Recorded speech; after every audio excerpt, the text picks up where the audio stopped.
Most lost aircraft don't wait to be found. They dissolve.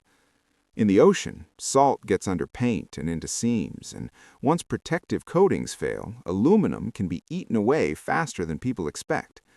In jungles, humidity and heat break down anything organic, fabric, rubber, wiring insulation, until a wreck becomes a scatter of unrecognizable pieces. In ice, wreckage doesn't rest. It gets crushed, twisted, and slowly dragged apart as glaciers creep. But the deep western desert of Egypt plays by different rules. Out there, the air is so dry that decay slows down to something closer to a pause than a process. With almost no moisture cycling in and out, corrosion loses its speed. Wind scours surfaces clean instead of letting them rot. The sun is brutal, but it's a blunt kind of brutality. It bleaches, it sandblasts, it strips away the soft parts, while the hard structure can remain stubbornly intact. That's how a wartime fighter can vanish in 1942 and then, decades later, be found not as a wreckage field, but as a whole aircraft sitting in the sand like it simply landed, shut down, and never took off again.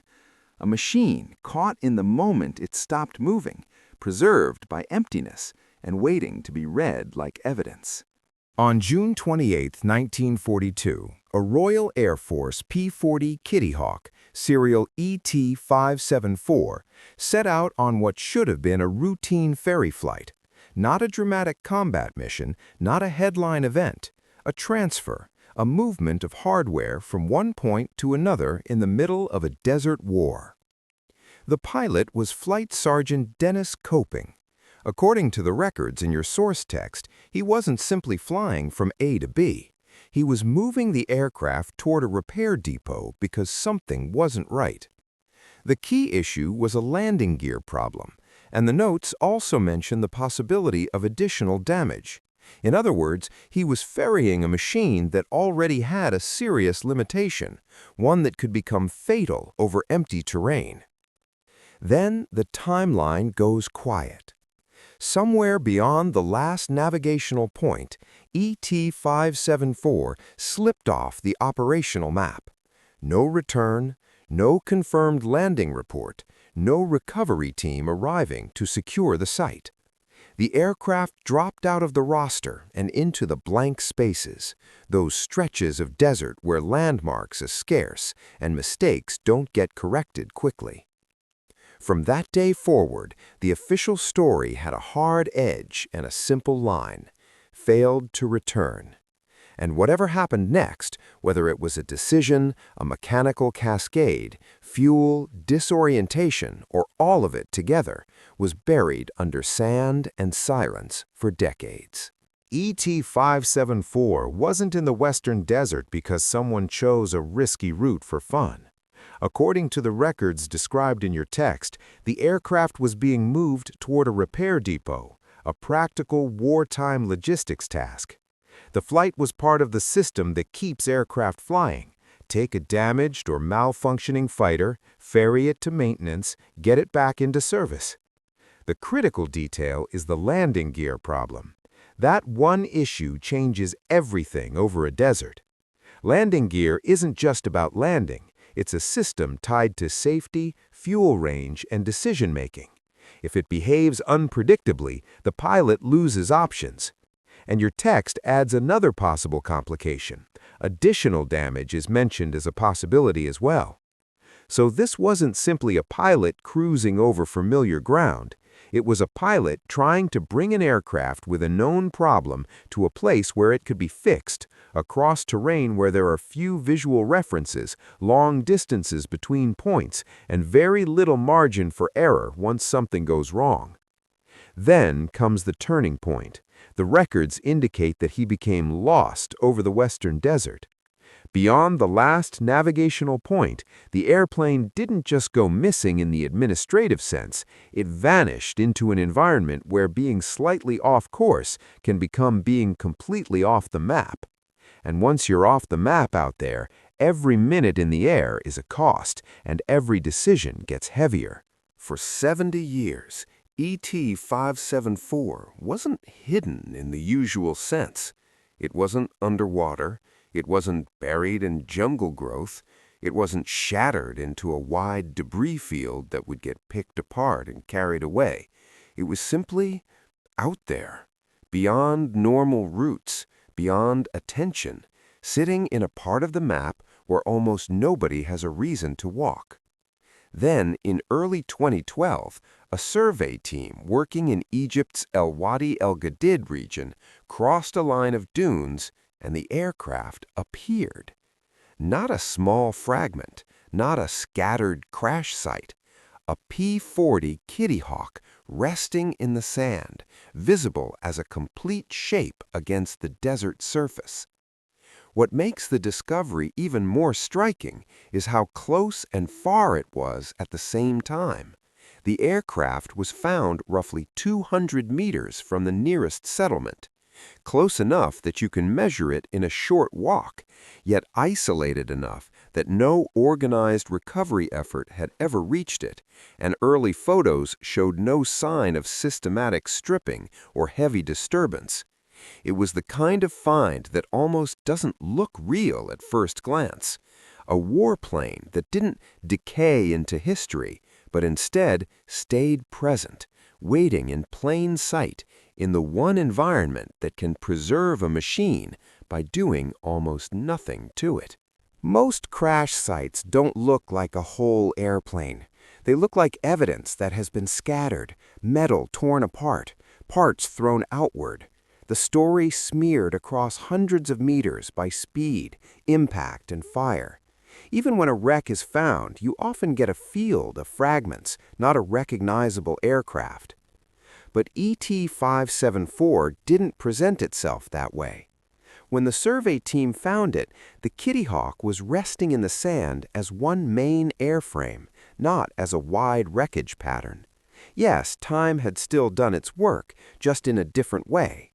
The tires were flattened, collapsed by decades of pressure and exposure.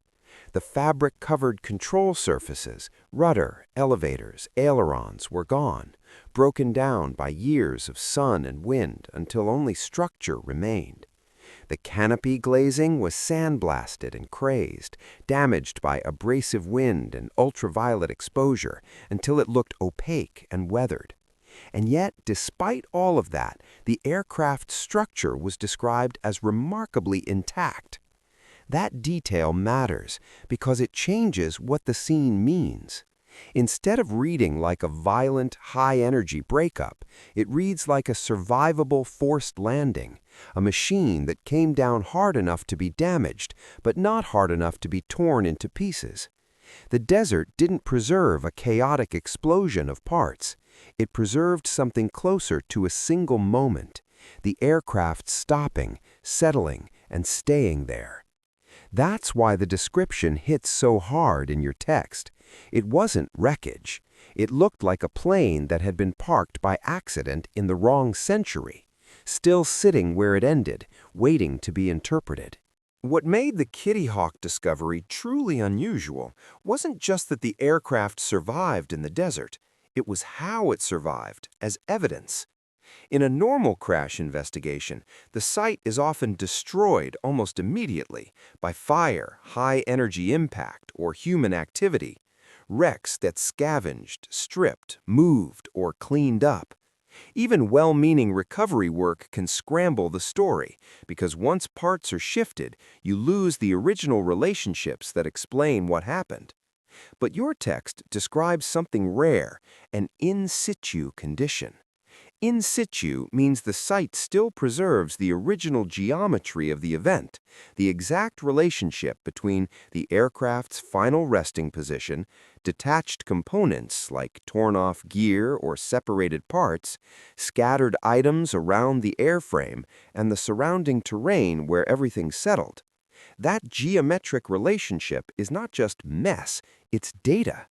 Switch positions, broken edges, the direction parts lie on the sand, what's close to the fuselage versus what's farther out, these details can be read like a physical record of the last minutes of flight and the seconds of landing. And according to the early documentation mentioned in your text, this site appeared to have seen little human disturbance for decades. No organized recovery effort reached it, and in the earliest photos, there were no signs of systematic stripping. That turns the wreck from a plane in the desert into something closer to a historical document. Not just an artifact, but a preserved scene, one where the aircraft, debris, and terrain still hold clues that survived heat, wind, and time precisely because almost no one touched them. The aircraft found in the sand is identified in your text as a Kittyhawk Mk-1A, the export form of the American P-40E Warhawk, a fighter built with the kind of toughness needed for harsh theaters like North Africa. This matters because the P-40 family wasn't a delicate machine. It was designed to be rugged, practical, and able to keep operating under rough conditions. Exactly the sort of aircraft you'd expect to see in a desert war, where airfields were primitive and maintenance had to be relentless. And in this case, the identity isn't just a label on a museum placard. It's part of why the scene is so readable. A Kittyhawk Mk-1A is a recognizable, well-documented airframe type, meaning investigators can compare what's visible on the aircraft, its structure, systems layout, and expected equipment, to what should be there and what has been altered by the landing, by time, or later by human interference. So when your text calls it the export form of the American P-40E Warhawk, built rugged for desert war, it's setting the baseline. This is a combat aircraft designed to take punishment. Yet even for a rugged desert fighter, certain failures, especially landing gear problems, can corner a pilot into decisions with almost no margin left. In your text, the landing gear problem isn't a side detail, it's the center of gravity for everything that follows. On a P-40, emergency guidance allowed a gear-down landing only if the pilot had a suitable field. If not, pilots were advised to keep the gear up and belly in, because a controlled belly landing can be more predictable than wheels digging into rough ground. But ET574 appears to have been trapped by a cruel mechanical constraint. The undercarriage would not retract. That single failure changes the entire situation in two ways. In the air, it becomes a performance penalty. Landing gear left hanging creates major drag. Over desert, where distances are huge and landmarks are few, that drag can erase the safety margin fast. On the ground, it becomes a risk multiplier. When the engine finally quit and the aircraft had to come down, the pilot faced soft sand, not a paved strip, not firm soil. In that environment, wheels don't always roll, they can bite. Your text says the record and the damage patterns point to exactly what you'd fear in that situation. When the pilot tried to arrive on wheels in soft sand, the landing didn't let the aircraft roll out. Instead, the sand grabbed the gear, loads spiked, and the landing tore the gear away. So the story isn't simply he landed badly, it's that the aircraft's own malfunction forced him into a landing configuration that could turn the desert itself into a break. And when that happened, the landing gear became the first major component to fail, even though the airframe stayed largely together. A landing gear failure isn't just a landing problem. In your text, it becomes a range problem. And over the western desert, range is life. On a long ferry flight, pilots retract the gear because every bit of drag costs miles.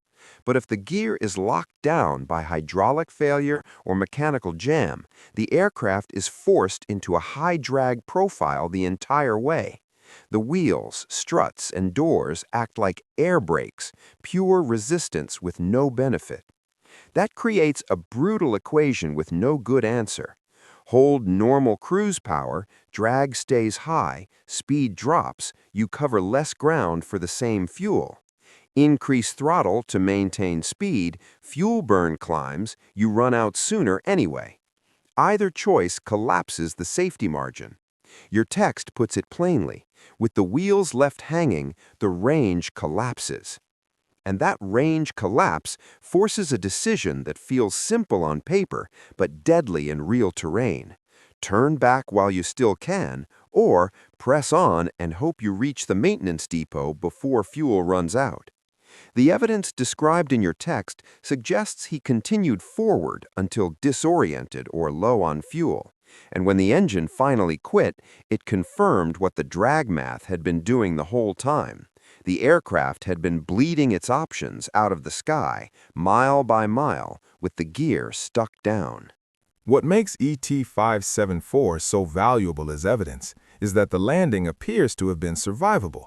And because the airframe stayed largely together, the scene still preserves a sequence you can read. Your text lays out the logic step by step.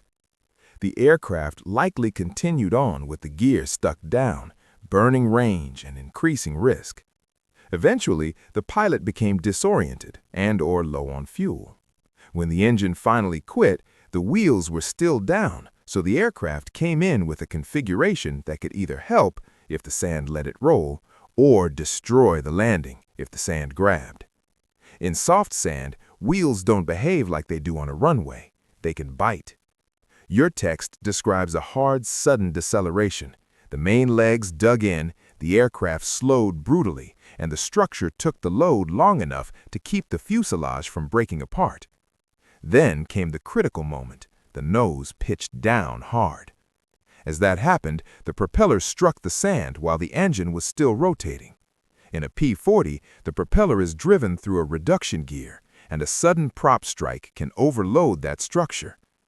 Early accounts in your text describe the reduction gear housing failing and the propeller unit separating and being thrown clear. But the most important outcome for the story is the final shape of the scene. The aircraft absorbed the landing without disintegrating. Instead of becoming a scattered wreckage field, it remained as a single airframe with a readable arrangement of parts.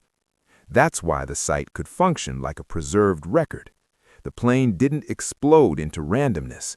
It stopped in a way that still leaves behind a sequence: mechanical failure, forced landing, violent deceleration, prop strike, frozen in the geometry of the airframe and what lies around it. The survival of the airframe wasn't luck as much as environment.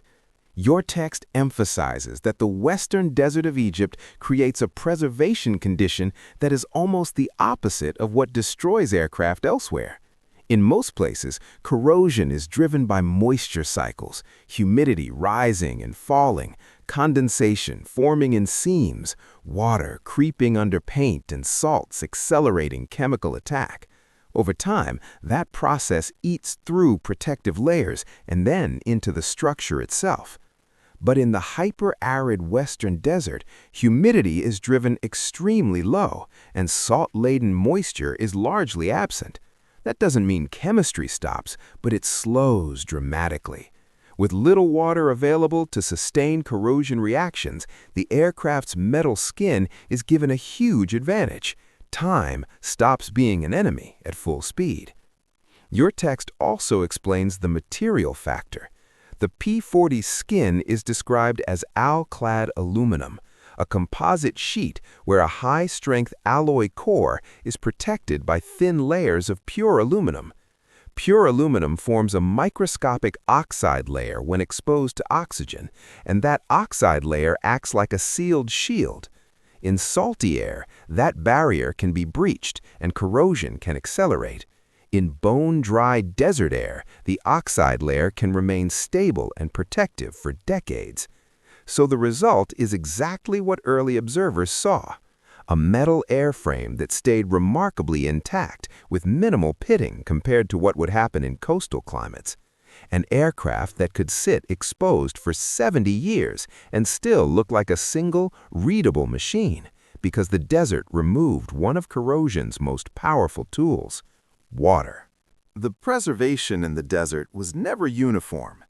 Your text makes a clear distinction. The metal endured, but the softer organic parts paid the price. On this Kittyhawk, key control surfaces, the rudder, elevators, and ailerons, were not solid metal skins.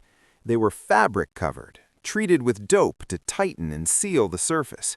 That kind of construction is lightweight and effective in service, but it has one weakness the desert never forgives: ultraviolet radiation. Over decades, relentless sunlight breaks chemical bonds. UV attacks the dope, causing it to degrade, crack, and lose integrity. It also breaks down the cotton fibers of the fabric itself. And the desert adds a second weapon: wind-driven sand. Even without moisture, abrasive particles scour and accelerate surface breakdown. So while the aluminum could sit behind its oxide shield, the fabric had no comparable defense. That's why, when the aircraft was found, the fabric-covered surfaces were simply gone, not torn off in the landing, but erased slowly by decades of sun and exposure. What remained were the bare metal ribs and frames, left exposed like a skeleton, exactly as your text describes. So the desert preserved the aircraft's hard structure by starving corrosion, but it destroyed the soft components by exposing them to the one constant force out there that never takes a day off: the sun. Inside the wings, your text points to a detail that quietly shapes the whole interpretation. The .50 caliber gun bays still held their ammunition belts, and in early documentation, some rounds were described as looking remarkably clean. That doesn't automatically prove there was never any fighting. Your source is careful about that. Ammunition condition alone can't certify the absence of combat. But it does support a simpler, more consistent scenario: a non-combat loss. Here's why it fits the rest of the evidence you already have. The flight is described as a ferry flight, moving an aircraft toward a repair depot, not a combat sortie. The central issue appears to be mechanical: landing gear stuck down, plus disorientation and fuel pressure over featureless terrain.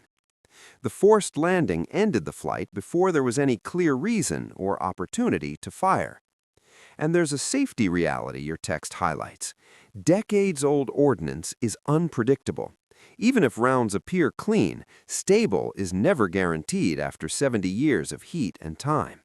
That's why early reporting noted that authorities removed the ammunition for safety. So the guns and belts become less about action and more about context. The aircraft still carried the equipment of war, but the evidence aligns with a plane that never reached a moment where it could use it, because the emergency happened first. One of the sharpest facts in your text is also the simplest. The cockpit was empty. When the aircraft was first documented, the canopy and cockpit glazing were described as heavily weathered, sandblasted, crazed, and opaque from decades of sun and wind. Inside, the cockpit wasn't holding a final scene of a fatal impact. The seat and harness hardware remained, but there were no human remains inside the fuselage. That absence creates a forensic gap. If the pilot had died in the landing and remained in the aircraft, you would expect the story to end there. But the site doesn't allow that conclusion because the evidence shifts outside the airframe. Your text highlights two key anomalies that point to survival and post-landing action. One, the parachute. In a fatal crash where the pilot stays in the seat, the parachute often remains with the body because it functions like a seat cushion and is part of the harness setup. But here, the parachute was found outside the aircraft, and the canopy had been deployed, not for flight, but likely as a practical tool. At least one early observer suggested it may have been used as shade, a desperate but logical move against desert heat. 2. The radio components. In a P-40, the radio set sits behind the pilot's seat. Accessing it isn't effortless. It requires opening panels and pulling equipment and wiring. Yet, the transmitter and receiver were described as being on the sand, not left inside the fuselage, with the aircraft battery beside them. That arrangement reads like intention. Take the communication set out where it can be worked on, try to power it, improvise a signal, anything to get a reply. Those two details, the parachute outside, the radio removed and staged, are the opposite of random crash physics. They suggest order, and order suggests a living person making decisions after the aircraft stopped moving. So the scene tells a clear minimum story without inventing anything beyond your text. He landed, the cockpit ended up empty, and the objects on the sand indicate he survived long enough to act, prepare, and attempt contact. For decades, the desert protected ET574 for one simple reason. Almost nobody knew it was there. But once photographs of the aircraft surfaced online, that isolation stopped acting like a shield. In the digital age, an image can work like a beacon, drawing people to places that survived precisely because no one was looking. According to your text, the consequences were fast and destructive. Early reporting and later commentary describe vandalism and stripping soon after the discovery became widely known. The damage wasn't subtle. The canopy that had survived decades of sun and sand was smashed to reach the interior. The .50 caliber ammunition belts, which had remained in place since 1942, were pulled out. The instrument panel was hammered in attempts to pry out gauges. Jagged holes and torn metal near markings could be mistaken for wartime damage, but the broader pattern described supports a safer reading: post-discovery vandalism, not combat hits. That created urgency. The priority shifted from slow forensic work to rapid protection, saving what could still be saved. Contemporary accounts in your text describe the RAF museum working through diplomatic and local channels and engaging Kennett Aviation to help safeguard the airframe. The result was a quick recovery, not a full forensic excavation. The Kittyhawk was removed from the open desert and placed into storage for safekeeping. Your text notes El Umain as the storage location. That action neutralized the immediate threat: random destruction, looting, and continued stripping. But it came with a cost, your text stresses. The moment the aircraft was lifted and hauled out, the site lost its in situ forensic value.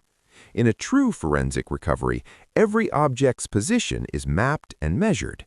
Here, the aircraft was secured for transport and driven away, leaving much of the scene-based evidence behind.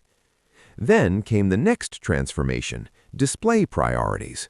Your text explains the binary decision that follows recovery: conservation, stabilize and preserve the artifact exactly as found, versus restoration, rebuild and repaint to simulate a pre-accident look.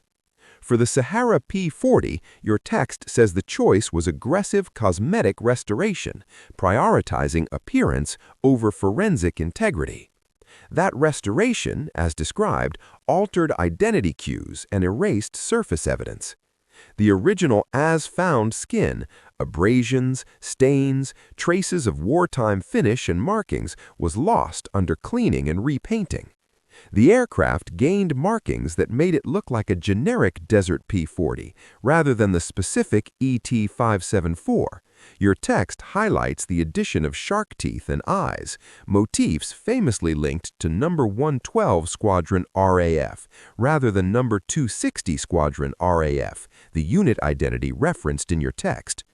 Later photos/commentary in your text note non-original wheels, even truck wheels as substitutes, changes that may help display but alter stance and remove subtle landing clues. With each substitution and filler/paint over, the chain of custody becomes weaker. The aircraft is physically the same structure, but the story written on its surface is overwritten. Even with the aircraft secured and displayed, your text places it at the El Umain Military Museum. The most important human question remains unresolved: the fate of Dennis Coping. Your text describes a later search logic based on the survival evidence: shelter and radio work, then abandonment, so the key question becomes a direction and distance. It also notes that an independent search team later reported finding human remains a few miles from the crash site. The proximity is haunting, but proximity isn't identity. A written response from the UK Ministry of Defence, as described in your text, stated that DNA tests requested by Britain and undertaken by Egyptian authorities could not obtain viable DNA because of the age and degradation of the remains, and there were no plans for new tests. So the ending is a double result. The aircraft was saved from being destroyed by visitors, but the site context and much of its as-found historical surface were compromised by the combined effects of recovery necessity and restoration choices. The pilot's trail strongly suggests survival after landing, but there is no public forensic confirmation of his final outcome. And that's why in your text the most definitive record becomes the earliest photographs, the Kittyhawk sitting alone on hard-packed sand, capturing the moment where the machine stopped and the pilot's last decisions began.